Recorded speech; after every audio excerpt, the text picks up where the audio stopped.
Hi there, and welcome to Fantasy for the Ages, a show where a father and son sit down and talk about fantasy. I'm the son, and that Fiction. Fantasy. Fiction. Sure, I guess. Technically, that is correct. I'm the son, Zach. And I'm the father, Jim. Thank you for joining us for another of our, what we hope will be, amazing episodes. Fingers crossed. We'll do our best. How you doing today, Zach? I'm hanging in there. I got my first pair of prescription shades today. Future so bright? Well, I guess. No, but I've been sitting around for years wearing glasses and just suffering whenever the sun's out. But I finally invested in going, no. I want to be able to wear sunglasses. It's nice. Yeah, they looked good on you. Why, thank you. And I saw you took them for a test walk. Well, it's a nice sunny day, so I just walked walk. around. Yeah. How you doing? I am doing dandy. Nothing really unusual in my week. Well, that's not true. As a matter of fact, I do want to share some of the things that have happened that were pretty cool in this past week. They have been quite cool. First of all, I want to talk about Talk Around Riyadh, the Wheel of Time showcast, a podcast that I've mentioned on the show before. They're great. Absolutely. Joe, Jen, and Tom, they are fantastic hosts as they share some news about what Amazon's doing and preparing for their TV show that will come out. We're hoping in November now. We're hoping. Fingers crossed. Maybe earlier, but probably not. And that would be November 2021, depending on when you're listening to this. But in addition to talking about the show, then they also dive into Wheel of Time related content. And they've covered all sorts of things. And they invited us on their most recent episode. If you're listening to this when it drops, then this episode of Talk Around Riyadh is already available. We're recording here on a Sunday, and it's going to drop tomorrow. What they did is if you remember back to our 13th episode, which was a midweek special, we did a Fantasy Fellowship draft. It was a lot of fun. Neither of us won. Fantasy football style. We got 3 other podcast creators to come on board with us, and we all drafted our best fellowship teams, drawing from any and every fantasy fiction series that was out there. Well, the Talk Around Riyadh crew, they do listen to us as well, and they'd heard that episode. They loved the idea, and they decided they wanted to do the same kind of thing just for Wheel of Time. There's a couple characters in Wheel of Time you might be able to draw from. Absolutely. Only like 2,780 some or something like that. A ton. And that's just the named ones. Yeah, and they invited us to come on and be guests for the draft. So those 3, us 2, we had a 5 group that had a lot of fun. We're not going to give any reveals. Nah, it was a lot of fun, but if you want to know how it went, go give it a listen. That's right. So their entire podcast is great, but that specific is episode 84. We encourage you to check them out. I'll drop the reference in the show notes and go listen to it. And again, thanks, Joe, Jen, Tom. That was a blast. We appreciate you having us on. Absolutely. Second, we also want to recommend a YouTube show that if you're a Wheel of Time fan, you may already know about, but I know some of our listeners come from other fantasy fiction spectrum out there. The Dusty Wheel is a great live call-in YouTube show. They have a regular show every Wednesday. They'll do some special ones at times. And earlier today, we appeared on just one of those special ones. It was a speed dating Wheel of Time podcast show. Yeah. Walk through some of the world of podcasts that are out there and see if anything piques your interest. Yeah, there were about 20 different content creators who came on, and Matt Hatch, the host of The Dusty Wheel, the innkeeper, his title then, he interviewed for about 5 minutes for each of these podcasts. And it was just a great way to share with lots of people lots of different great content that's out there. We were privileged to be part of that group. Yeah, I absolutely recommend if you're into Wheel of Time, go take a look at the Dusty Wheel. And if you want more and more podcasts in your life, go check out specifically this past episode that we just did. Yes. And while it's live, they'll also then, have those recorded so you can catch all their episodes afterwards. And finally, also compliments of Matt at the Dusty Wheel. He listened to a couple of our early episodes, and particularly in episode 2, he heard our first instance of debating how to say Tar Valon. And it's still Tar Valon, but he came through for me. Mr. Hatch, awesome. He Thanks, pointed me to an Instagram post a video Instagram post that he had put out there last May, where it's a little clip of an actual audio interview of Robert Jordan, where he talks about Tar Valon. He specifically says it the way I say it. Now, and Matt says it, of course. It's definitely possible out there that this is one of those cases he said things multiple ways in different interviews, but the one that Matt sent and that my dad will hold as proof because it is the author says it that way. I'm feeling still very vindicated here. I'm still going to say Tar Valon because I'm sticking to it until at least the show makes it pop culture. You know, I say how the audiobook says it. No. Even how the glossary has it might be differently, but when it comes out of the author's own mouth, that trumps it all. Tar Valon. But yes, I think we'll just commit that I'm going to keep going Tar Valon and you keep going Tar Valon. And let's just not argue about it anymore. You are unfortunately allowed to say it that way. No more heckling. Yay. I didn't say I wouldn't heckle. I just said you're allowed. I will drop a link to that Instagram clip too. So you also, if you're siding with me, can feel vindicated. And if you are siding with Zach, don't listen to it. All right. I'm feeling quite good now today. Shall we move into our content? Oh yeah, let's get to the Great Hunt. We're covering chapters 10 through 14 today. Chapter 10 is called The Hunt Begins. Wait, we missed something. We did. My dad's drinking and he forgot to tell you what. Well, we're both drinking. Mine's less exciting. Well, mine, there's a picture on our Instagram channel and the recipe. I'm drinking a National Aquarium. It is a beautiful light blue drink. And it is tasty. It includes blue curacao, which is, of course, where that comes from, the color, as well as rum, gin, vodka, sour mix, and a little bit of Sprite. Now, while he sits on the good side with his blue, I'm over here with my red lightsaber, this red drink here. I mixed up a strawberry Burgerita. So it's lime juice concentrate, tequila, beer, and a little bit of strawberry margarita mix. Nothing too fancy, but more than, I guess, what I would usually be drinking. It's better than the coffee you've brought into some of these recordings. It's usually spiked. Okay, back to chapter 10. The hunt begins. And that is what we see. The hunt is beginning. They're going pretty fast, actually. Our group is hauling beep. I don't say that hauling word. Ass? Yeah, okay. After the stolen horn of Valir, Ingtar is pushing these guys, and it's like he wants to catch them. Well, yeah, he wants to catch up clearly today. Oh, yeah. The very first day we are going to get them. They're going at a pace there's no way those horses can endure. No. He seems really overly zealous. Theoretically, if they do catch them today, it won't matter too much if they work them really, really hard, because you get there, you take it back, you're good. But if they don't, the next few days, they won't be able to keep this up, and will be even slower than they would have been initially. Now, if you remember, we met last time Huron, their sniffer, who is the one who can smell violence, but that also means he can follow the trail of the Trollocs, because they're like violence incarnate. He can always smell Trollocs. So he's out front leading the way. They might not be able to see tracks, but he can sense which way to go. And they're headed south, and that is the way they've been headed since they left Faldara Keep. Along the way, this first day of the journey, Rand is playing, I thought of it as cat and mouse with Perrin and Matt. It's a very petty keep away kind of thing.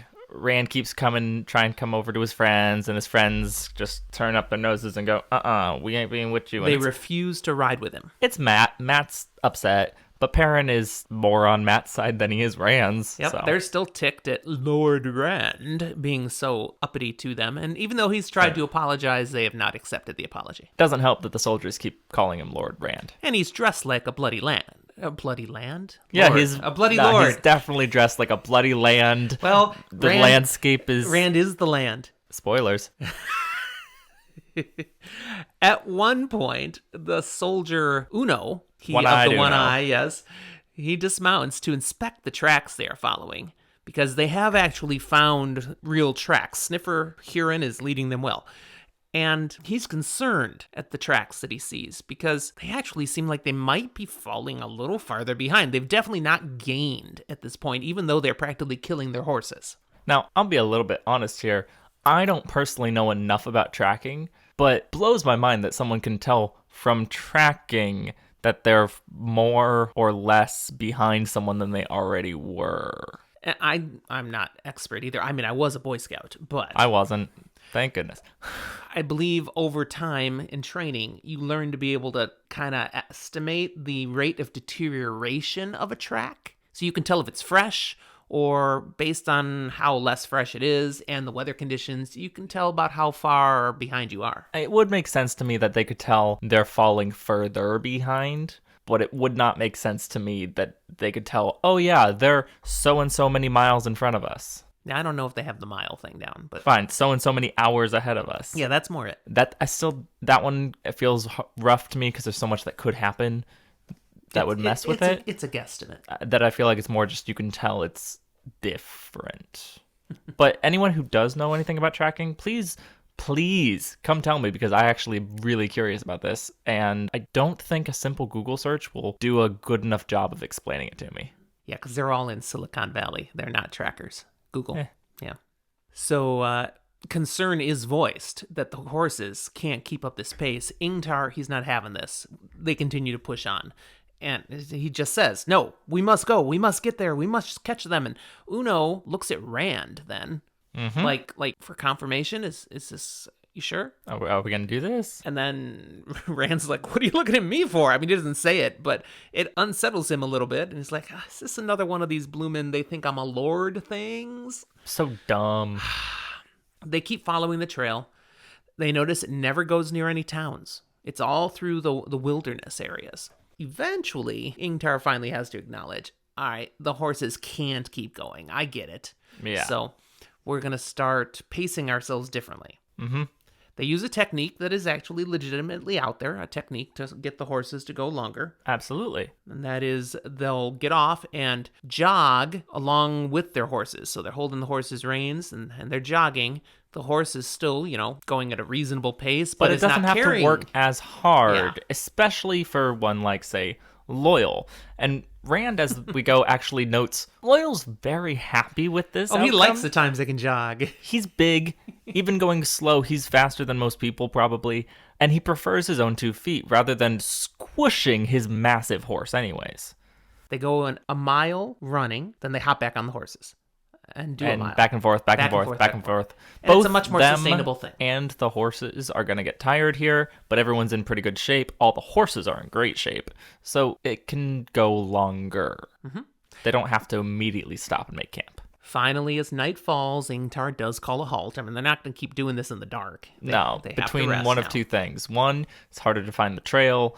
And 2, it's just not safe in a number of ways of whether or not you were to get attacked. But more importantly, just the horses seeing where they're going. If one of them breaks a, leg, that horse is dead. So as Rand had figured, he in our last episode we talked about, and Loial helped him realize, part of why Matt and Perrin are still ticked at you is you say you're sorry about this lord stuff, but you're dressed like a lord.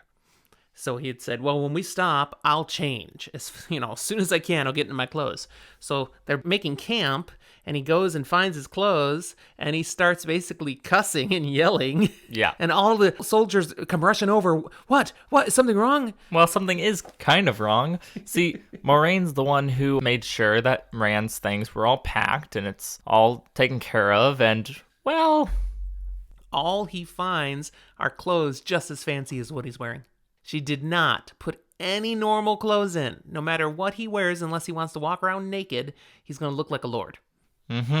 Everyone can note that he just looks like this noble who's standing there and cannot do anything but stand out. He's furious. Moraine clearly is setting him up. She's manipulating him. After setting up camp, they make dinner. And Massima is one of the ones who actually takes a turn preparing dinner. Grumpy Massima, who has never cared for Rand much. Mm-hmm. And they get in line, they go through, and as Rand gets up with his plate, Massima gives a real sloppy that so much so it practically, like, Rand has to jerk back so he doesn't splatter all over him. It's and the he mean gets lunch a little lady on his thing. hand, burns a little bit. The stereotypical lunch lady mystery meat clap. Yeah. Ingtar reads Massima's rights for acting like that, and Massima just, fine, but still glares daggers at Rand. What is going on? And we do get a little information here where we learn, okay, It isn't really personal. Nah. Every time Masema looks at you, Rand, he sees Aiel. Now, that being You said, look like an Aiel. it's not personal. It is kind of prejudiced. Well, Masema served 3 years on the eastern border of Shiennar, and they would run into encounters with the Aiel. And they'd fight. They'd skirmish. Yeah. It was not pleasant. And those 3 years have scarred Masema. Masema has both emotional and physical wounds from that time, but blaming Rand for it is kind of really unfair. The conversation between Ingtar, Rand, and the others who sit together for dinner, that being Loial, Mat, and Perrin, share a few other details then about the Aiel. They kind of segue from talking about how Masema thinks about Aiel, and here's some things we learn. It's actually some new things that, for most of the series so far, we've kind of seen them as this scary, unknown, almost maybe bad thing. We mostly hear about the Aiel War that caused problems. But one of the first things we know is the Aiel, they're committed to fighting the Dark One and all the various shadow spawn that comes with it, and they will fight to their last breath. It's something that really the Borderlanders kind of have a kinship with in that sense. They do in that sense. Even though they are so opposed with each other. But here's where the problem they come in with the Shienarans is they will also fight just about anyone else who enters their territory. So known as the Aiel Waste. Right, and so Shiennar is right up against the border as well, and they have those skirmishes right along the borderline. The Aiel don't tolerate anyone else being in what they consider their territory, with 3 exceptions. They do not attack the Tuatha, the traveling people. In fact, they actually keep away from them. They have no issue with But couple they of tinkers. Also don't have any problems with traders that come through. As long as they're honest ones. Yes. If you try to cheat an Aiel, it is not going to go well. No, but they will engage with traders and let them through to the other side of the waste and lands that might be over there. Because they need the stuff. You know, the Aiel don't leave the waste, so they need the things that the traders will bring to them. They also wouldn't really have a problem with Ogier, but they don't necessarily see them either. And there's one more that is not on here in our notes, but I know is there. They let Gleeman go through. Oh yes, you are absolutely correct. They A flaw will enjoy the stories in the and notes. let them through. So it identifies the Aiel as being hard warriors, tremendous stamina and skill, but they will not use a sword. Nope. That does not weaken them. You Nope. meet one with your sword, you'll probably still lose. In a way, they're like the stereotypical ninjas. They are the weapon. Yes. But they do use weapons. They just do, just not not swords. swords. Why? Well, I guess we'll find out later, because I don't think it's really explained too well here. Yeah. Hint, hint. We'll find out later. They don't ride horses.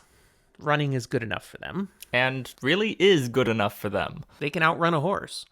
Which real people can do in certain conditions or times. It's an endurance thing. And how well trained you personally are. So if it's what you do and you live in that kind of climate, totally manageable. It's not crazy fiction here. They dig their villages into rock formations. This is one of the things revealed here. So they live out in the waste, but where you find their actual homes is a few locations around the waste where there's like mesas, big rock structures. Now, whether or not you'll actually find any of those, well, Being they kill anyone who doesn't fit those little categories, there's you not probably won't find them. There's not a whole lot of detailed maps of the Aiel Waste out there. Yeah, look at the map on the wall there. It ends It right cuts off there. at the spine of the world, Yeah. not going there. The last thing we get dropped here is that the Aiel Waste is blazingly hot by day, bitter cold by night, and bone dry. So thus your stereotypical desert. But the Aiel, they would not choose anywhere else. It's home. It's home. It's barbaric, but hey, it's It's home. Next morning, Name they the movie. resume the Aladdin, I'm proud of you. which has a desert. Yeah.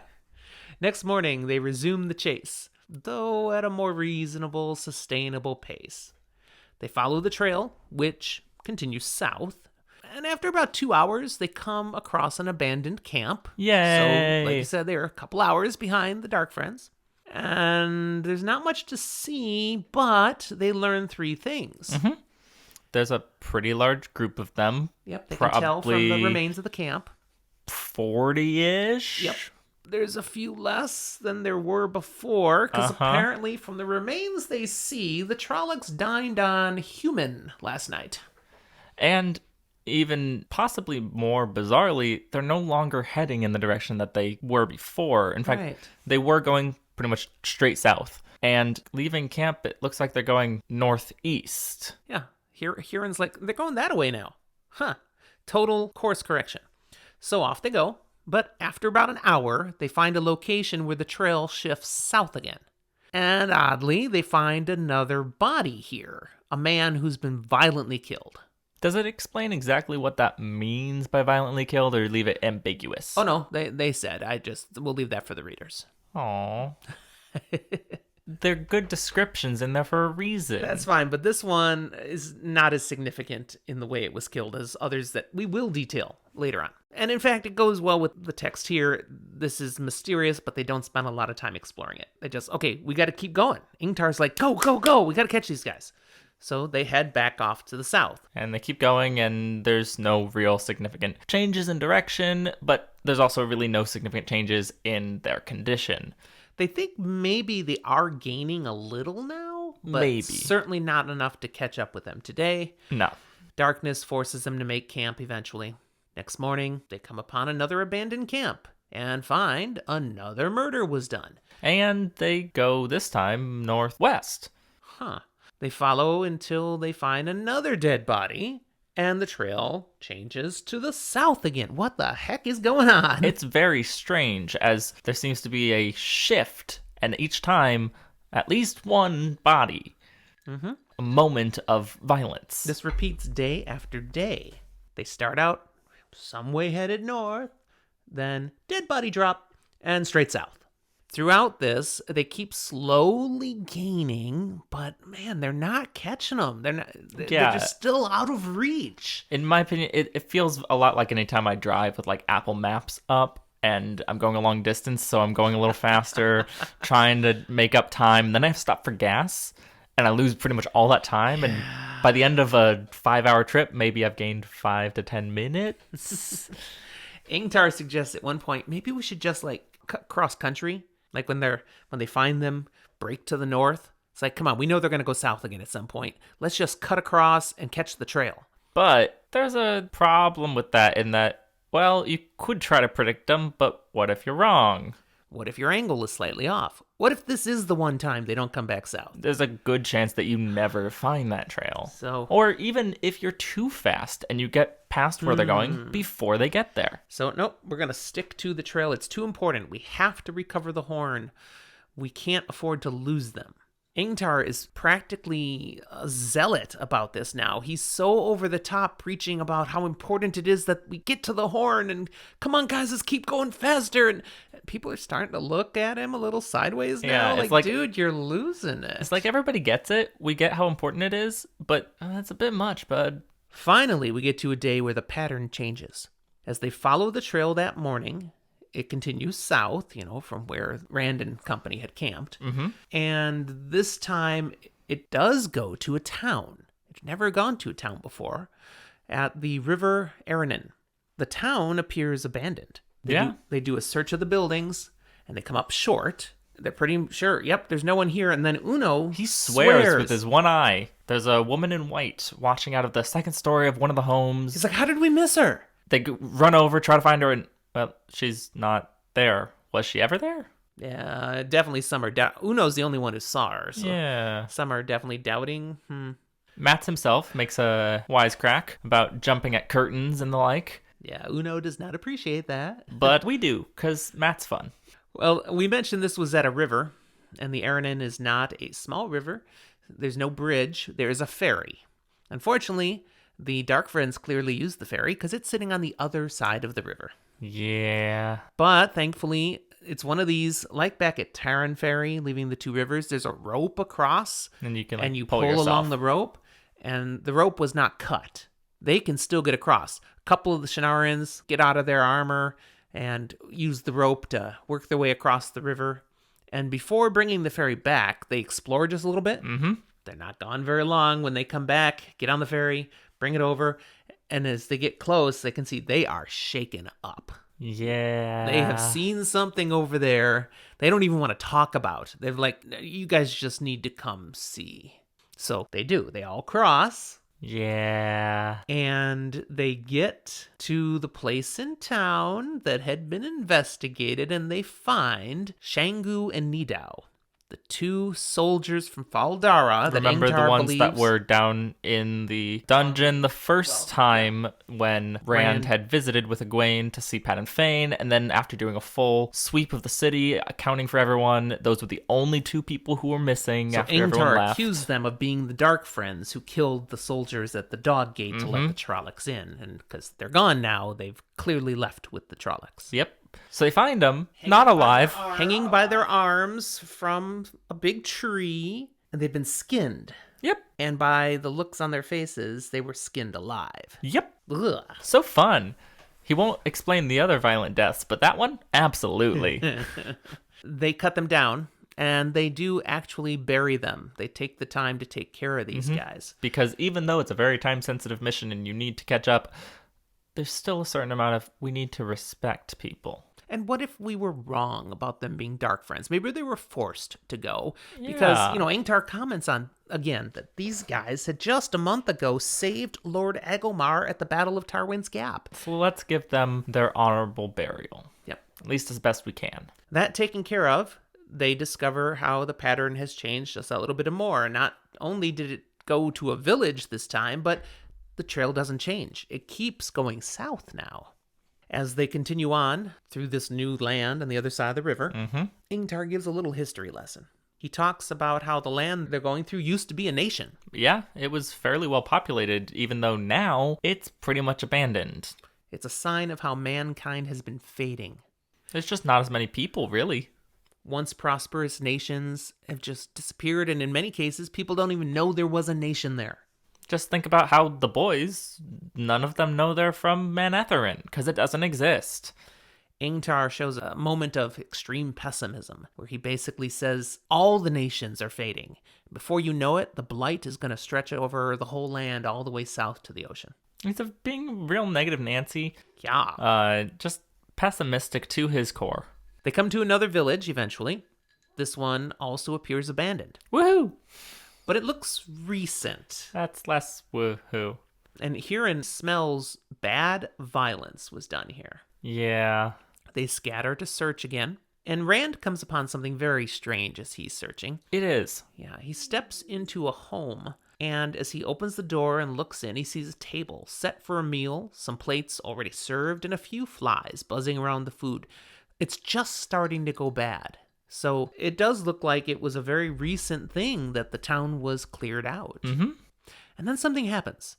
It's like blink, and he sees the family at the table. Dad is slicing up the meat, and they're starting to serve out the food. Then one child screams and points at the door, where Rand is. Yeah. And pointing to the street beyond. Soon enough, the entire family looks that way and reacts in horror. They're backing away towards the back of the house. And then the back door bursts open, and then blink. Suddenly Rand is back, seeing things as they originally were. There's just a few more flies buzzing around. And then. It happens again. And then. It happens again. And then. And each time, it seems to be getting colder in the room. And there's more and more flies. I mean, the flies are starting to fill the room. They're starting to get on Rand. He is frozen in place. I really think that this is a great moment that can be done in the show that has it's a very unsettling feeling. But I distinctly remember, Westworld at one point did a moment where a fly, walks across someone's open eye and just do it. It's really unsettling, and this is your moment to do it. Basically, Rand is trapped in whatever this is, whatever's going on. It seems to be something of the power or something. It's magical of some sort. It's something more than just Rand's going insane, probably. Probably. But he instinctively reaches out to Sidene, and with the power, tears free of whatever has him stuck, and he stumbles out of the house. Thank goodness he happens to be able to channel, which, he hates. As he's out of the house, he's rather shaken, but okay, that's behind him. He doesn't know what that was. He doesn't even want to think about that anymore. He reconnects with Matt and Perrin, who are also coming out of houses. They don't appear to have run into anything strange. No. Just abandoned places. And then they hear a shout from the center of town suggesting, somebody found something, so they head that way. Everybody go on over and, well, you could say something was found. Yeah, they might have found something significant. They found a Myrddraal. Yeah. It's not alive. No, he's clearly been executed. Left for dead in the town square. It's pretty epic. I'm probably using the word wrong. Again, epic. No, this one I think is pretty epic. He's been splayed out, and spikes have been driven right through where his eyes would be. It's like, oh, man. And that was clearly done while he was alive, because there's marks where his feet were drubbing. Well, yeah, and if I remember correctly, it's not like he's, like, spiked down onto the ground. No, he's spiked into a wall. And secured into the wall. The spikes were driven through with enough force that either they were continued to be pounded or just boom, right through enough that his head is secured still, keeping the body up. Yeah. And if you recall, Myrddraal are not particularly easy to kill.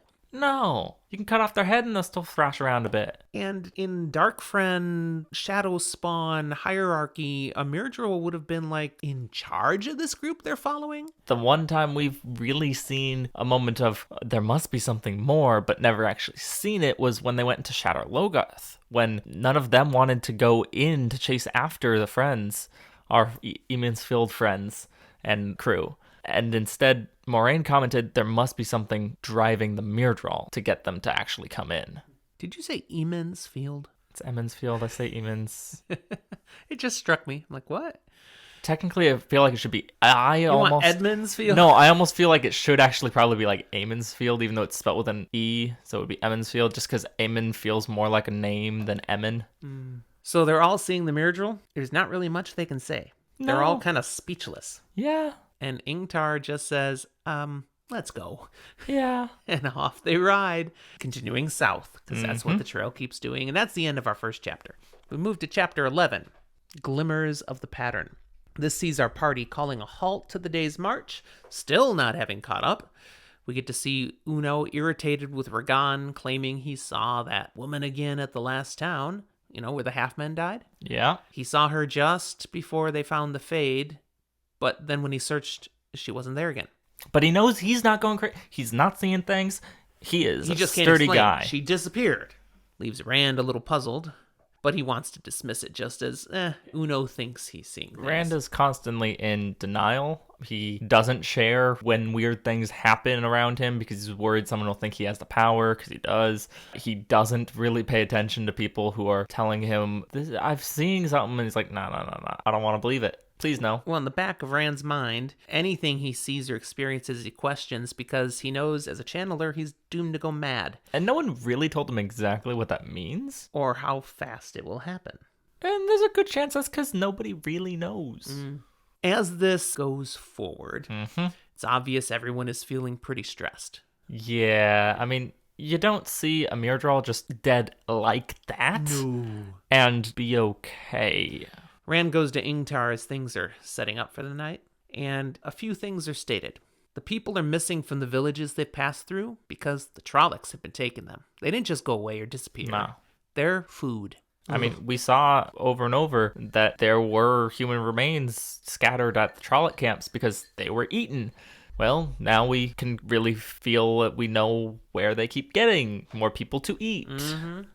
Now, Ingtar at this point says that Lady Moraine, she gave me this, gets out a bundle, to give to you at the first camp once we're past the River Aranon. And so here you go. We'll see what's in it shortly. We don't see it immediately. Now, technically speaking, the fact that Moraine knew they would be crossing the River Aranon during this, kind of insane. Because they've been confused about where they're actually going through a lot of this. I said I know things. Well, they like to think they do. Ingtar also was told to share at the same point that if anything happens to Ingtar, Rand is in command. He is his second, and in fact, all the Shienarans know this. Yeah. Because they always, when soldiers leave, they know the pecking order in case a commander is killed. They know who to follow, and all the way down to the last man, they know the order of who would be in charge. So first off, how come nobody thought to tell Rand? Well, it was Moraine's order. Yeah. Not to tell him until they got this far. Why do you think? I think most of the soldiers, I think, assumed Rand knew. I would agree with that. Uno was looking to him, you know. And Ingtar was told, don't tell him.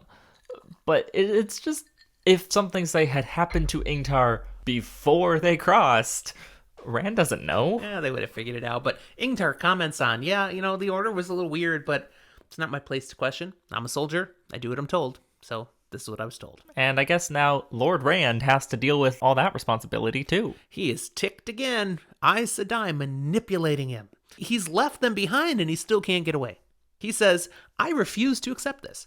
I will not be the second. And Ingtar says, too bad. If something happens, I know you will do your duty. You are a man of honor. After all, duty is as heavy as a mountain. Yeah, he doesn't say that. No, but it's true. It's a borderland belief, yes. We all think it. Anytime someone says duty in this series, I don't go to something funny. I go to that. I was like, there's the other thing people think of. Oh, no, I go to there with any other use of the word duty. You do currently work in a child care center. Yeah. And they don't think honor or heavy. They think something else when someone says duty. A lot of them are too young to even think of that. As Ingtar moves away, Rand takes that bundle he's been given and he steps away from the group.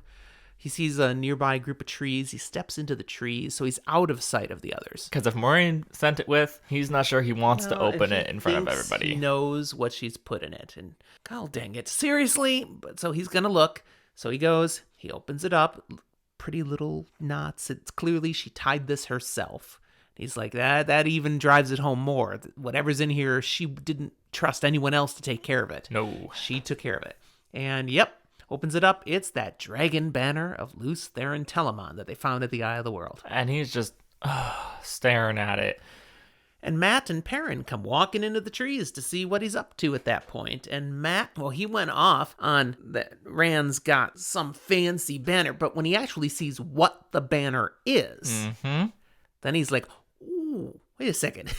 Why do you have that? And that pause, that hesitation allows Rand to go off. And he just unloads with all the things he should have told his friends earlier. We don't get quite to that. We get to that in just a moment. But first, he's venting about Moiraine and the Aes Sedai setting him up as a false dragon. Well, let's just be real. That's something he should have shared earlier. Yes. The entire conversation should have happened at the beginning of this book. But they're like, false dragon? Why would they set you up as a false dragon? And Perrin, smartest one in the group, goes, wait a second, Rand? Can you channel? And ding, there ding, we ding. Go. Rand acknowledges. I don't know yes. if I'd say Perrin's the smartest. I'd say he's the wisest. He's able to take that step back and actually think about what things mean. Well, when we say smart, there are different kinds of smarts. Yeah, no, I mean, putting connections together, I think Perrin is the smartest of the bunch. I use D&D stats as 5e currently is to kind of gauge some of it, and we've got intelligence and wisdom. Charisma is also viewed as a mental stat, but we'll just use that as a dump stat right now. So your intelligence is really putting those things together and being able to figure things out, and your wisdom is figuring out how that knowledge can actually be used or what it means. So the intelligence of being able to plan everything is Moiraine manipulating Rand. The wisdom is Perrin seeing the manipulation and going, can you channel? Well, if you say so. I can see your perspective. Rand also shares that the Amyrlin seat knows Rand can channel, and yet the Moiraine and the Amyrlin let him go because they say he is the dragon reborn. Not a false dragon. They're not saying he's a false dragon. He is the dragon reborn, so he must be free in order to fulfill prophecies. And the only reason Rand hasn't run away from the Aes Sedai, from any of his friends that he might hurt when he goes mad from channeling, is because he wants to help you, Matt. He wants to see you safe because that dagger is gone and you need it to live. So when he offended them earlier, ticked them off, acted like a lord, that was to drive them away so they wouldn't come with him. He needed to get away so they'd be safe. But then the dagger got stolen. And so now everybody's all on the same page.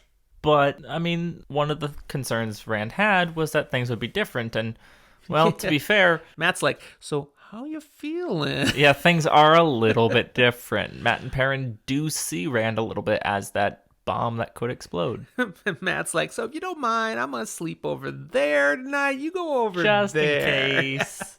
So they do. They get back to camp. They all settle down. Ingtar says, we need to be ready to move at a moment's notice, so don't unsaddle your horses. Rub them down and all, but just have them still ready. Take care of them. Don't make them comfortable. And sleep by your horses. And so they all scatter around the little campsite, and Rand settles down by Loial and Huron, the sniffer. Mm-hmm. And he walked over to those two. Those two are already over in one area. Matt and Perrin have gone a different direction. And they're partially over there because Loial goes over and finds something. He found something. And I think it's just coincidence Huron's over there too. Yeah. But Loial found a half-buried stone that has some interesting old markings. And, Loial's an inquisitive ogier. He's trying to puzzle out, what is this? Not to mention, Loial is one of the older and more knowledgeable characters as far as history goes, and he's not sure what this is. He could have told you what any number of broken statues in this area would have been, but not this one. As Rand gets there, though, he's a real downer on the mood. Mm-hmm. They can sense it, so pretty much conversation fizzles out, and they all hit the sack for the night. And we get a POV switch, and it is very fun. We jump over to Padan Fain. Further to the south, staring back towards Rand's camp. This is a creepy little POV we get. Mm-hmm. And we learn a few things because we get to lurk inside Padan Fain's mind for just a little. Which is a scary and will grow to be scarier place. It's a dark, dark place. And darker than it used to be. Mm-hmm. See, Fain has changed, and he's thinking about he's changed. He knows he's changed. He's more. He still feels Padan Fain at the core. But he's something else, too. Yes. He still has the ability to sense the three Emmonsfield boys. That distilling hound ability he got from Balsamon when, he was distilled at Shale Ghul. So that's with him. That's why he's looking right up at where they are. He can sense where they are. But something changed him more when they went through Shadar Logoth. Yes. And he has the ruby-hilted dagger with him now, which also came from Shadar Logoth. Mm-hmm. And it, instead of doing some nasty stuff to him like it did to Matt, it completes him. He feels whole. It's a piece of his tortured soul. So whatever changed in him at Shadar Logoth, it's tied to whatever the essence of Shadar Logoth is in this dagger. Mm-hmm. Yeah. The Darkfriends and the Trollocs that are still with Fain are standing there in two separate groups, watching his reactions. They look terrified. Trollocs and Darkfriends, all terrified of Fain. I wonder who killed the Myrddraal. Yeah, and it kind of comes in and we see Fain reflecting. He did. Yes. And so he's reflecting on, the last few days, and we finally get understanding of what was happening. Why there were switches on the direction. Because Fain has just recently finally come into his own. When we saw him way back in Faldar, when he first climbed the wall, he was constantly shifting between talking like Fain and talking like some hoity-toity, almost pompous, noble-like figure. And he used the name Mordeth. And those two names, Fain and Mordeth, were tied to those personalities. Mm-hmm. What was happening when they were journeying was that they'd go to sleep at camp, and when they'd wake up, Fain was still in those two different personalities, a little confused on what they should do, and the Myrddraal would take charge of the group. Mm-hmm. And they'd head to the north. And then Fain would kind of work through his fog, and his personalities would merge into his one whole strong self, and he'd take charge. He'd kill someone, and let's go. And they'd go south. So it's Fain that's been driving him south. And now, since the pattern changed and they've stayed south, he has come to solidity. There's no wishy-washiness anymore. He is one new, unique personality. And as he's gotten to that, he got fed up with the Myrddraal. Yep, took him out. That's it. And the fact that he was able to is terrifying. Yes. To everyone. Besides the Darkfriends and the Trollocs, we do have one other group. There's the prisoners from those villages that Ingtar had said, that's Trolloc food. Mm-hmm. Yep, we have that group for now, only for now. Fain wants to get this show moving a little faster, so he's like, Trollocs, you can go kill them all. Eat to your heart's content. All you want. It's a buffet. Let's go. Smorgasbord. Yes.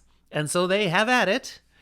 And while the Trollocs are eating all the people, he turns to the Darkfriends, and he's basically, so don't feel comfortable. You guys are next. Yeah, they ate all the villagers. They're still going to eat humans, so... And the Darkfriends, they just drop to their knees, groveling, and they just start going off on any sort of knowledge or information or promises they think they can make to prove their worth to Padan Fain. So the Darkfriends, sworn to the Dark Lord, are now doing anything they can to win over Padan Fain's And let's goodwill. just be real here, Padan Fain doesn't give a shit. Nope. Oh, there's that word. He doesn't care. Turns his back on them. He has everything he needs right there in that golden chest, the Horn of Alir. And he takes his dagger, puts it on top of it. It's the protection for the chest, because he knows no one's going to touch that dagger. Nobody's touching that. And then he looks back to the north. He notes, I can't feel Randall Thor. The other two boys are there, but And he notes that that's happened at times, where something changes with Rand and Fain can't sense him. But he always comes back. He always shows up again. So it doesn't trouble him that much. He's sure Rand will keep following him. And follow him all the way to Toman Head. Where, of course, he plans Rand to find his death. He will put Rand's head on Toman Head where he sees Rand dead. Thank you very much. That's the end of the chapter. And we move to Chapter 12. Woohoo! This one's called Woven in the Pattern, and here things shift completely. We're now back with Egwene, Nynaeve, and the other Aes Sedai and warders. You mean we're not on Horn Hunt anymore? No. What happened to this great hunt? And this is all the way back to right when the hunt took off. So that same day, just after the assassination attempt, and now the Aes Sedai are leaving Faldara. Yep. So we're many days back in the past. Let's see what happened. When that arrow came shooting out, Egwene and Nynaeve weren't even in the courtyard yet. No, they were not. So we catch up to them here when they're arriving and going, what the heck? What happened? They can still see a little bit of the chaos. The people who were immediately sent out on the hunt, they're gone. But anyone else, including the Amerlin, whatever, she's still there. Yep. And in fact, the Amerlin, this is the first time she takes notice of Egwene and Nynaeve directly. Mm-hmm. And she doesn't actually say anything to them. She looks at them, then turns to Moiraine and says, basically, yeah, I see what you meant about these girls. They could be pretty powerful for us to have. And gives her approval. Yeah, but it's like she just looks them over and they're things for her to use. Yes. Toys or tools, and they don't feel treated as people. No, it's really not cool. Yeah. Don't objectify people in any context, okay? But moments later, it's departure time. And the big procession of Aes Sedai and warders leaves the keep, leaves the city, continues on until nightfall.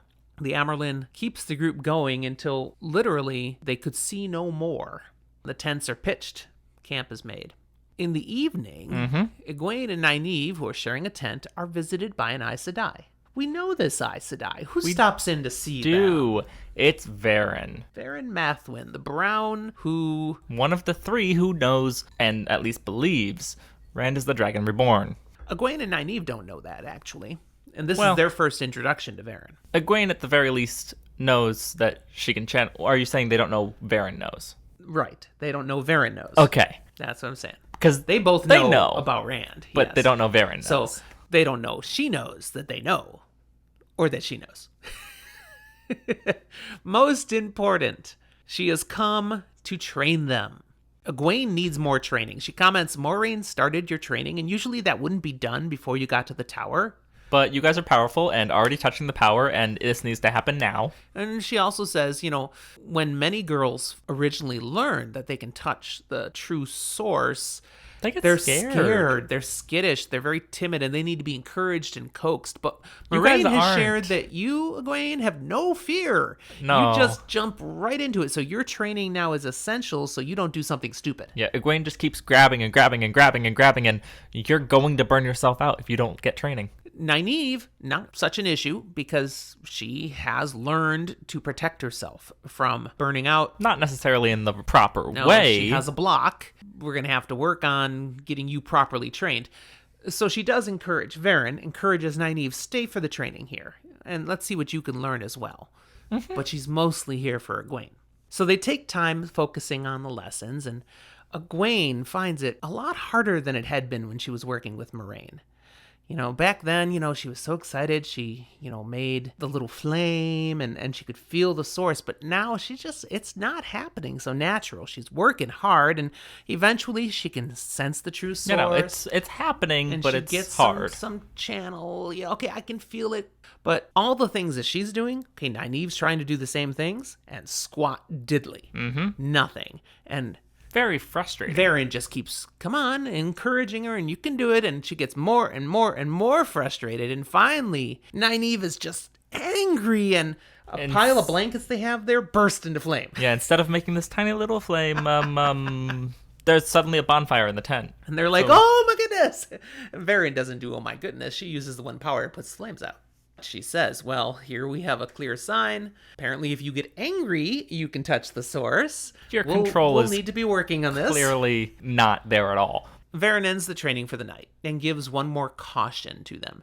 Says they need to remember these flames. This is what can happen if you don't have enough control. Right now, it's blankets. It could be you. A person channeling without proper control can die, but they also can, and this is the first time Perrin actually says it, they can burn themselves out, meaning they destroy the ability to channel the one power. And that's unsettling. And she says then, sleep well. Yep. Here's this horrific thing you can do to yourself. Sweet dreams. As they continue their journey over the next few days, a different sister comes every night to continue the lessons. During the day, they're surrounded by these Aes Sedai that practically act like they don't exist, They're cool, calm, serenity, but they're not like friends chit-chatting. No. But at night, someone shows up. Mentioned in particular is Alviarin, Alana Masfani, and Liandrin. Liandrin, of course, well, we've actually met all of these before, but Liandrin is highlighted here. She doesn't actually teach them anything. Not a thing. She focuses on questioning the girls about Rand, Mat, and Perrin. Liandrin fails the Bechdel test. We're going to talk about guys. That's right. And humorously, she keeps up with the questions until Nynaeve kicks her out of the tent. I'm like, how do you kick an Aes Sedai out of the tent? Especially one like Liandrin who apparently is not too concerned about using the one power to restrain people. Rand. Now, I did think about, okay, how does she kick them out of the tent? Well, they're not technically in the White Tower yet. No. Not technically training with the Aes Sedai. This is all bonus content ahead of time. So she still can. She doesn't have to obey the Aes Sedai at this point. And this is going to change, the whole lessons themselves, Nynaeve is only there optionally, but it is her tent. So she can say, I'm going to bed, you need to leave. Now, after several days, this group does also reach the River Aranon at a different place than those on the Great Hunt do. They come to it at a village called Meadow, and a number of ships are waiting for them. So this is probably where they disembarked on the way up, and they've returned to get back onto their ships to head back to Tar Valon. The girls are going to be shuttled out to one of the ships called the River Queen, and that's the one where the Amerlin seat is going to be.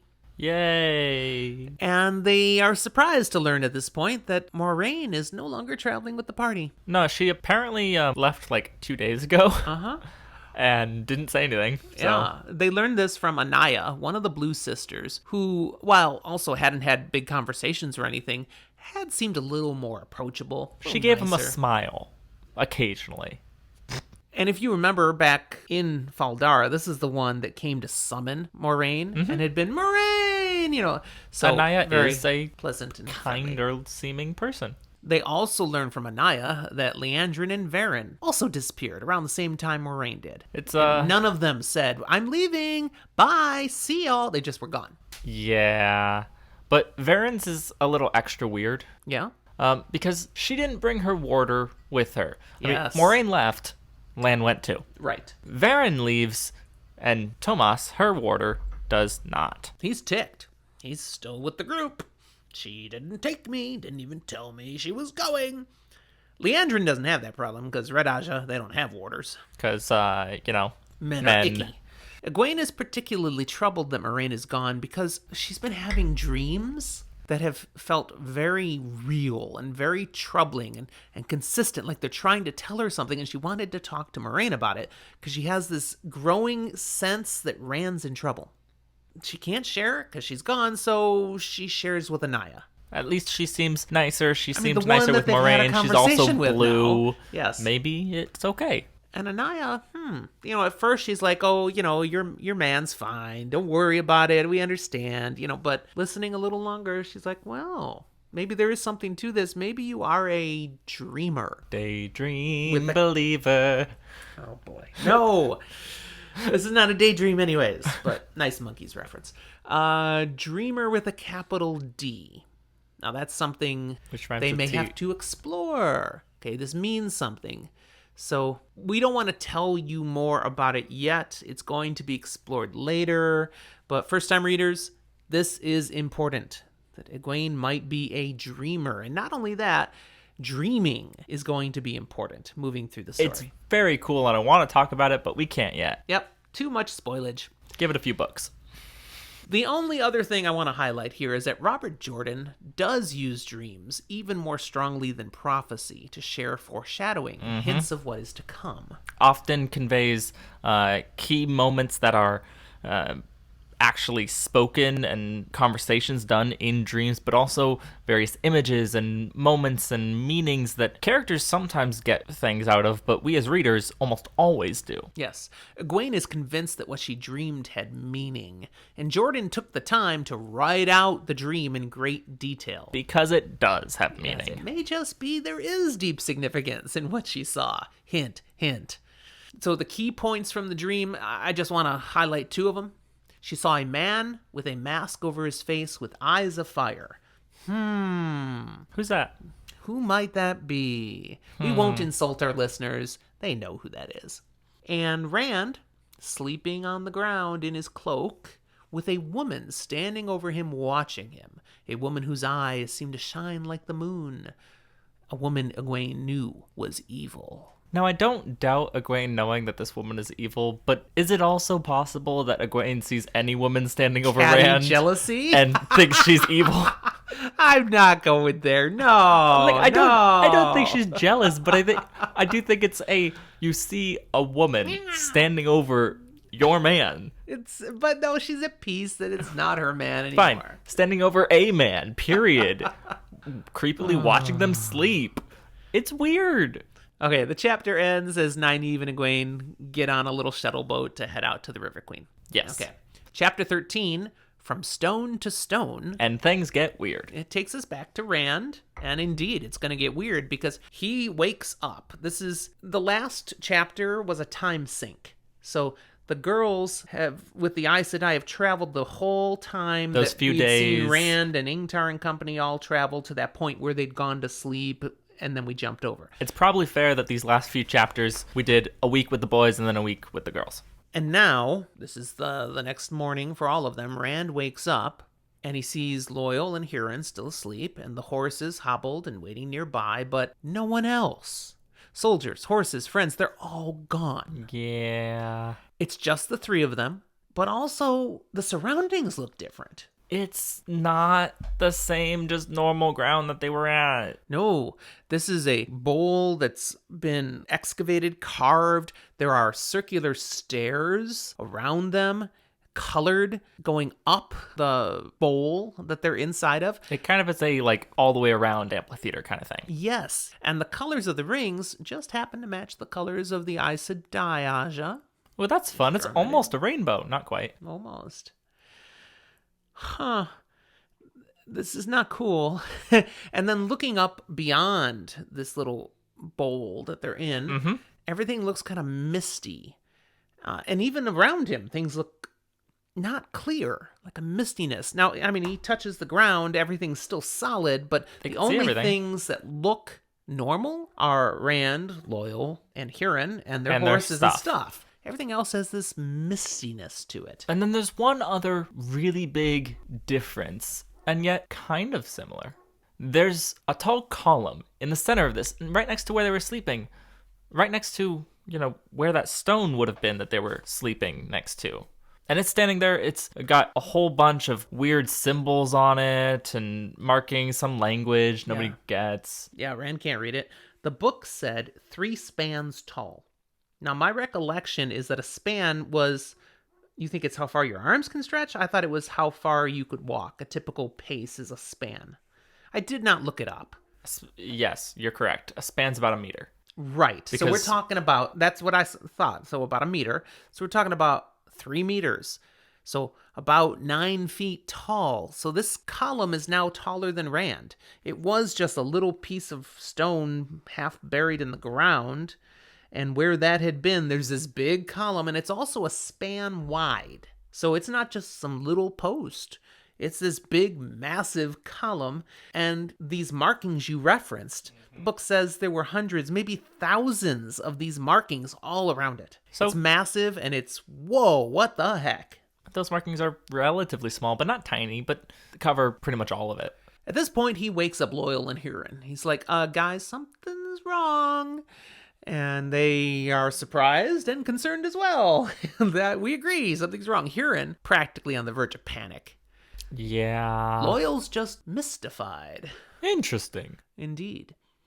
Noting the colored rings of steps, Rand postulates, could this be Aes Sedai stuff? I mean, the colors, it's Aes Sedai. What do you think? And Loial's like, no, I think this stone column has more to do with this. Yeah, he remembers he read something kind of once that back in the Age of Legends, some of the strongest Aes Sedai, they used some stones. Yeah, they reference stone columns like this. Yeah. And in fact, this is like the stone column I'd been looking at that was buried in the ground. If it wasn't, all kind of broken and buried. If it, this is kind of like the same column. And I saw one like this in a picture, a drawing in this one reference. And with that picture, there was a phrase that he'd read. It comes to his mind. From stone to stone run the lines of if between the worlds that might be. There wasn't much to the reference, but it did tell Loial that Aes Sedai, very powerful Aes Sedai, were able to use these stones basically to travel to parallel worlds. Thus the worlds of if, or the lines of if. We loosely kind of confirm that this Wheel of Time series works on a multiverse theory kind of thing, at least sometimes, by this statement. Like, a clever reader goes, yeah, that's what's happening. But even so, Loial questions, maybe this isn't the stone that I remember, though. Yeah. Because to activate it, it said a very powerful Aes Sedai was needed. They were have the to only ones who channel. could channel and use it. You would literally have to channel into the stone. At least that's what he thinks. He's not sure about channeling into the stone, but it said powerful Aes Sedai, so it's an implication. So he's pretty sure, that couldn't be the case. None of us can channel. Nah. And Rand is over there going, oh, crap. Did I do this? Is this me? I don't remember doing anything. Did I do that? Huron, he turns to Rand, and he's going on with, my Lord Rand, trying to get over his freak out by pleading with Rand to get them home. And saying, basically, I know you can do it. You'll take care of us. And Rand, as frustrated as he is, finally, for the first time, goes, basically, fine, you can call me Lord Rand. And says, yeah, we're gonna figure this out. I will find a way, Huron. I will do my best. Because he does realize Huron needs Rand to be Lord Rand. Yep. Rand goes to the stone, therefore, and he studies it, and he touches it. And what he's really doing is he's trying to channel Saidin into it. He's thinking, okay, Loial says, Aes Sedai, channeling, maybe I can get us home. And it does nope. not work. In fact, it goes very badly for Rand. Nothing that can be seen, but the feeling he experiences is horrible. So It's just he not comes to good. the recollection, whatever you need to do with the one power with these stones, he does not understand. I'm doing it wrong. The others, they're watching Rand at this time. They have no idea what he's doing. He's just contemplating the stone. But what does happen is he turns to them and says, yeah, I got nothing here. Huron then offers another plan. He says, I can smell the trail of the Darkfriends. It's weird. It's fainter, not old, but just different. yeah. It's just got a faintness. I like to a think of it, mistiness. instead of being old, it's like if you suddenly put a damp rag over your mouth and nose and everything just smells a little funky and you can't quite get things as strongly. What Huron's idea is, though, that, okay, so since I can smell the trail here, that means the Darkfriends came here too, so they must know how to use this stone. Let's catch them. Let's keep following the trail, and maybe we can use them to get out of here. Yeah, at the very least, we see what they're doing to get out. What we learn how. Mm-hmm. It'll be great. Rand's got nothing better, so let's give it a shot. Let's go. They get on their horses, and we're going to ride. Now, as they're getting on their horses, getting ready, Loial, he looks troubled. Rand tries to reassure him, they need to follow the trail. Once they recover the dagger and the horn, surely they can find another stone. Rand remembers, I didn't say this earlier, but Loial in that reference said there are stones like these all over the place. People don't use them anymore. But they were all over the world, and they so couldn't Rand's like, be surely gotten rid we'll of. find another one then. And he also says, okay, Loial, you mentioned in that reference that the Aes Sedai used them, but the Aes Sedai didn't make them. They're older than the Aes Sedai. Yeah, and So- Loial is like, they didn't understand them either. Right. They got stuff they could do with them, but they didn't make them. There's more to them than they perhaps understand, and Rand uses that, and he says, maybe they were actually made by people who don't channel, and the Darkfriends maybe have figured out the way you use them without the power. Let's just go do what we can do, chase the Darkfriends, get the stuff, and then we'll find a way to use the stones. They'll find the secret. Rand's- Secret. Loial's like, okay, Rand, let's go. They ride up out of the hollow. As they look around, the view is just off. It seems to twist their vision. They can look straight ahead, everything looks fine, but out of the corners of their eyes, everything looks wonky. And, okay, you're 21 now. Makes me think of beer goggles. Yeah, exactly. And you turn your head fast, and whoa, and then everything settles in. Okay, looks good again. But beer goggles, totally. Let's be real, even if I didn't have, the knowledge of actual beer goggles, the concept can be simulated, and definitely was something that we, made or put on back in, elementary school kind of thing to view the idea of bending perception. Just the actual goggles. Goggles, okay. Yeah, no, not beer. Where are you going with Goggles. that? I didn't think you're doing beer in school. You just put goggles on that make the same effect. You really wore simple. those goggles for science experiments, and they kind of did it. No. Too. No? Not at all. So you had different goggles you wore to simulate that? Yeah. You did that? Yeah. Oh, okay. In my brain, it often reminds me kind of almost as if you have basically two glasses. Not glasses as in No, I got eyeglasses. you. Yeah, you but can't see him symbolizing. He was holding his hands like two glasses. small drinking glasses over your eyes. And so the side beer glasses. glass. Not exactly. They're usually shorter, but more like shot glasses kind of. Anyways, the point of this place clearly isn't right. There's something off here. But again, let's get the Darkfriends. Huron says, yep, trail goes south. So Let's go. off to go. And that's the end of the chapter. It brings us to our last chapter for today. Chapter 14, Wolf Brother. We're going to jump to another perspective. We're going back, same morning, but to where the rest of the people are that have disappeared. Because they didn't disappear. Nope. They're still Perrin, where they Matt, camped. Ingtar, everybody else, they're there. They wake up and Rand, Loial, and Huron have disappeared. What'd you do? Where'd you go? They're like, what? And they look and wait a second, they're just gone. Their horses are gone, but there's no tracks. They just They didn't go anywhere. disappeared. There were guards taking shifts, protecting and they didn't see anything. Matt makes a comment saying maybe they just ran away. They got scared or tired or whatever. Perrin's about to throw something at him because he knows what Matt's thinking. Ran away because he ran could away. channel. Channel thing, yeah. But Literally, literally, there's no tracks. Can they fly? But they have no answers. Can he fly? Not yet. Okay, they have Not necessarily ever. That was just humor, guys. saying that. I wasn't spoiling humor, or was I? Matt would be thinking, can he fly? But there's no evidence, no trail, nothing they can do squat about. Ingtar is like, it makes no sense. I mean, if Rand ran off for some reason, he's thinking rejecting his duty. I talked to him about that. Maybe he decided he's just gonna get away. Then why would But I don't Loial think go? he'd do that. And Loial, he's an Ogier. He can go wherever he wants. He's I not guess obligated. It doesn't matter. But Huron, Huron the sniffer, had a duty. he is. How is my dad the child here? Sorry, it was too easy. Duty is something that will come up over he and said over. he had in a these... duty. Yeah, duty will come up over and over in these books, and if you can't keep a straight face, if I say it, I've spent we're gonna too have much a time over the problem. years around young children too. I was an educator. It happens. And a dad. And a dad. My bad. Huron wouldn't have run off. Ingtar is 100% positive. There's no way he would have just even if Rand ran off and tried to convince Huron to go with, Huron would not go with. He would be sticking with the Shienarans. But they have no evidence, nothing they can follow, and Ingtar's, we've got to get the horn. So they're not going to spend any more time trying to figure out something they can't figure out. But now the How can we Darkfriends find keep the horn? going further away. They have no sniffer They to have follow no way the to trail. follow the trail. Well, Perrin, he steps up.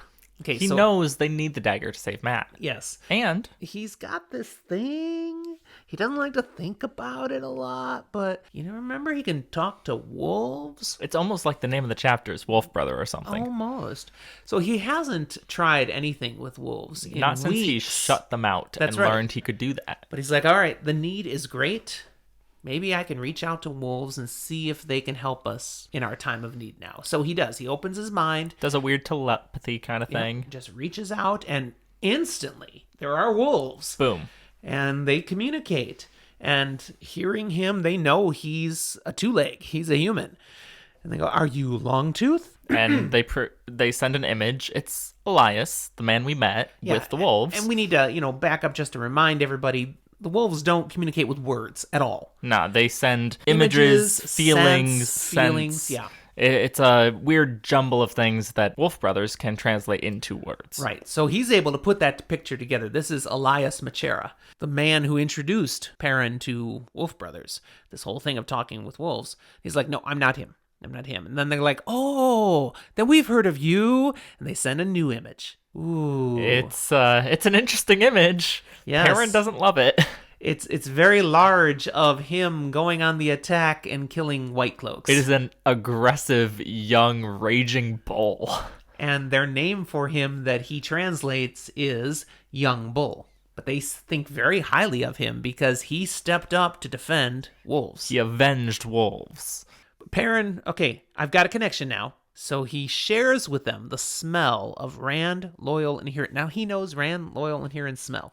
Even though he shut the wolves out, we have noted he's been smelling and doing things more. Yes. We even noted in this book, Perrin described something as smelling wrong. I kind of feel bad for Perrin in that sense of smell. Because set in the age that this is, with the kind of hygiene they would have had at that time, there's a lot of things that don't smell real good, and he smells them all at a heightened level. They have a little bit more hygiene and sanitation than we often expect with this time, because it's not a pure medieval time But thing. they've never talked about deodorant, for example. BO is bad.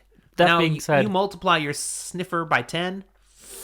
I like to think that there's a slight numbness to it. When we I would agree. on ourselves I get you. experience a bad smell, it's like, whoa, it's so much different than everything else. But if everything smells that strongly, That's the norm. yes, but you can differentiate smells. That said, I'm glad I don't live in the Middle Ages. Yeah. Yeah. I'm a fan. Deodorant, I'm a fan. Yeah. Showers are nice. Oh, so nice. So he pushes the smells of these guys out. And the wolves are like, no, we know them. They were part of your group. He gets an image back of them arriving where they are for the night. And he's like, And that's the nothing last after we that. smelled anything like that. Okay, leaves Perrin with one more move. He sends out the scent of Pat Fane. He got that scent really strong when he It went down with Egwene one time to Was visit very, in the dungeon. very wrong. Yeah. And he also sends the scent of Trollocs. He remembers wolves hate Trollocs. Oh, yeah, it's very easy to pin down that one. Yep. And pushing these joint smells out, instantly you hear wolves in the distance howling and crying. Like everybody in the band can hear these guys. Oh, what the? They don't know what Perrin's doing, but they hear the wolves going off. It's a violent reaction. The wolves detest these smells, and I hate those Trollocs, but they seem to hate what Fane is, that scent, even more. yeah, whatever it is, the even stronger revulsion. Perrin pushes the thought to the wolves, where? And he receives images and feelings that point him south. Trail's still going south. So now, okay, he's been all this time just basically standing there, having this mental thing going on. But the reaction to the Trollocs and Fane is so visceral that he reacts as well. He snarls. He takes a step towards where the smell is from. And then he shakes himself out of this. Okay, I got to disconnect from the wolves. Gotta be a man. But Matt notices, and he's like, dude, are you all right? Are all my friends going mad? Do we need to get some drugs or find an Aes Sedai or something? I mean, He's like, no, I'm Wait, fine. what kind of drugs they got here? They got herbs. Herbs, drugs, same thing. Hey, I know people who sometimes they like their herbs, and they're definitely drugs. you can't do it straight from the herb. You gotta do more with it. I lack knowledge in this area. I will admit that without any disappointment. No judgment, but that is not my game. Perrin says, okay, I've got to act with what I know. He goes to Ingtar. Yep, and he Says, all right, he tells him. we've lost our sniffer. I got something else going on that can help us still track the bad guys. I can talk to wolves. And Ingtar does not freak out, does not think it's up to the power. He actually kind of has heard of this before. He's heard of Elias Machera, that former warder. He knows the story of this guy who was a wolf brother. That we pieced together from Elias with Perrin, and then Perrin to Lan, and all this mess. We've heard bits and pieces, and Ingtar knows it. And Ingtar is like, hey, you can do that? I can work with that. We need to find this horn. I will take it. But, the rest of the people... They Not might everyone not will get get this. it. And let's be real, people didn't really like when Elias had it. No. So you and me, little secret. Let's say you're a sniffer. Yeah, you're like Huron. You weren't sure you were, but now that you've met him, you understand it. You're a sniffer. So Ingtar announces, we're in luck. It turns out Perrin, traveling along here, has discovered he could sniff the same things Huron was doing. So he believes he's a sniffer. We're going to use Perrin now, and he's going to continue to lead us. And he says, south. They're still going south. Off they go. The rest of the Shienarans are like, cool. Gives us direction. Let's go, man. They have no problem with it, just like Ingtar said. And so we follow Perrin as they go. And Perrin is having a mental argument with the wolves, because the wolves, they want to attack. They know right where Fane and the Trollocs are, and they just want to rip them to shreds. Fight, kill. But they don't care about humans, because humans taste bad. I thought this was very funny. They don't taste very good. They just want to get the Trollocs. And so Perrin's afraid if the wolves attack, the Darkfriends will escape, and they'll take the horn, they'll take the dagger, and the wolves won't care anymore, because they got the Trollocs. Yay! That's all that really matters. So he's mentally holding them back. They're like, oh, okay, but hurry, come on. Okay. But this is like taking a dog out hunting and not letting it go chase after the bird you shot. So hard. Along the way that day, they discover they're being pursued. It's just one person. Just one person. Just on one a horse. Seems to be riding straight for them, so they actually slow down, let this person catch up. Actually looks like it's a pretty small person, a small little It looks like a woman. Yeah. And when she pulls up, they realize this is someone we know. She's wearing brown. Varen, one of the three disappearing Aes Sedai from our last chapter. She came here. She says, Moraine sent me to catch up with you guys because I believe, she believes, I agree, I may be able to be of assistance to you in your search. Whether or not everything that she explains is fully accurate or not, but I mean, she's an Aes Sedai, so take what you will. She notices Rand's gone and reacts. Rather, whoa, wait, where's Rand? And they don't know. So we don't know what to do about that. We're continuing after the Darkfriends. If that unsettles you and you want to go back, we can send a couple soldiers to escort you back. She's like, nah, I'll stay. But She's Matt less and Perrin, excited. They get the real strong vibe. She didn't come for the horn. No. She's here for Rand. Because Matt and Perrin know the one thing that nobody else here knows. That's right. Rand can channel. Here's an Aes Sedai hunting a man who can channel. And she must know. The chapter ends with Perrin thinking, wherever you've gotten to, Rand, stay there. It's safer than here. Is it? We'll pick that up next time. That's right. It's a great place to stop. Thank you again for journeying along with us for our escapades through Wheel of Time content. Escapades, good word. Thank you. Continuing the great hunt.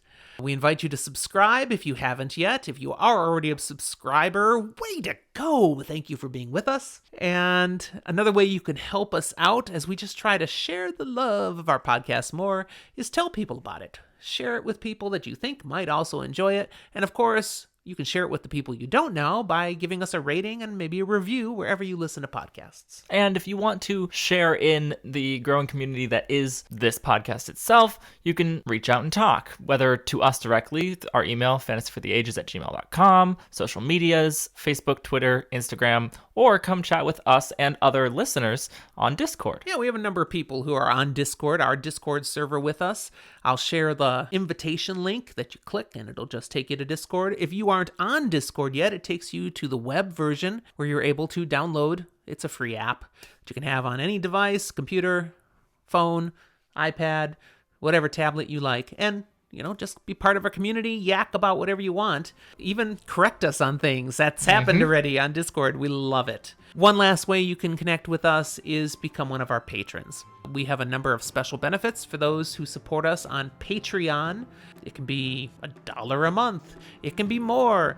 Depending on how much you want to support us, you get more and more benefits, such as being able to be part of our live recordings or listen to special episodes we're creating just for our patrons. We were just talking about some of those that we're preparing to do now.